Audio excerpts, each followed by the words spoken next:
Baik, ini menarik karena ada juga pandangan di luar sana yang mengatakan bahwa ya radikalisme ini tumbuh pertama karena kemiskinan, kemudian karena kurangnya pendidikan, dan ada sekelompok orang yang merasa kemudian ini dunia bergerak terlalu cepat, teknologi digital dan lain-lain yang mereka tidak mampu mengikutinya, tidak menguasainya. Sehingga ada sekelompok orang ini menurut pandangan yang beredar ya, mencoba menarik kembali ke zaman lalu di mana agama yang memimpin, kira-kira begitu. Sehingga mereka bisa eksis di situ, mereka bisa paham tentang apa yang terjadi, karena sekarang mereka merasa ditinggalkan, merasa nggak bisa mengikuti perkembangan zaman. Mas Isla, Anda setuju dengan pandangan seperti ini atau itu sebenarnya nggak benar? Kalau saya melihat, karena saya kebetulan juga sangat memperhatikan pergerakan radikal ekstrim dan teror di berbagai belahan dunia, saya berkali-kali datang ke daerah konflik terkait dengan ekstremisme atas nama agama. Rata-rata hampir dari mereka semua ini tidak terkait langsung dengan persoalan ekonomi sebenarnya. Jadi bukan karena faktor kemiskinan, bukan juga karena faktor kesenjangan. Ini gerakan-gerakan ekstrim belakangan ini ya, kalau zaman dulu mungkin ya.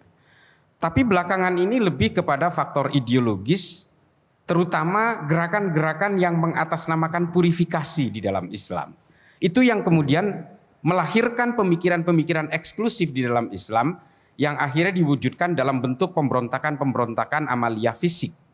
Nah ini yang terjadi belakangan ini. Dan ketika mereka membentuk enklave-enklave berbentuk korporasi kurang lebih, dan kemudian semua gerakan-gerakan ekstrim ini seolah-olah ada partiturnya, seolah-olah ada rujukannya. Dan kemudian ayat-ayat dijadikan sebagai penguat bahwa gerakan-gerakan kekerasan ini dilegitimasi oleh Tuhan. Padahal gerakan-gerakan ekstrim ini selalu menyitir ayat-ayat dan membawa-bawa nama Tuhan supaya kejahatannya terlihat terhormat. Padahal agenda yang sebenarnya adalah agenda-agenda politik untuk menguasai suatu wilayah dengan anggapan kalau dia bisa menguasai wilayah itu, maka dia bisa menghomogenkan paksa semua orang di negara itu supaya sama dengan saya. Tujuan akhirnya apa kalau begitu? Menghomogenisasi orang supaya sama dengan saya. Kelompok-kelompok purifikator ini, kelompok revivalism ini, yang mengatasnamakan otentifikasi dalam kehidupan beragama ini, selalu gelisah oleh perbedaan.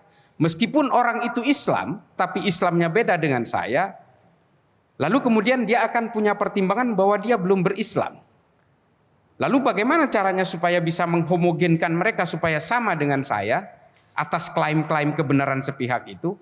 Maka saya harus bisa menguasai satu wilayah itu secara politik, dan dengan politik juga nanti produk-produk aturannya akan bisa menghomogenkan paksa orang-orang itu lewat aturan-aturan negara. Nah ini yang diimpikan oleh gerakan-gerakan Hizbut Tahrir, Ikhwanul Muslimin yang mengatasnamakan pan-islamisme, tapi sebenarnya ada political agenda yang berada di balik semua itu. Jelajahi cara baru mendapatkan informasi. Download Metro TV Extend sekarang.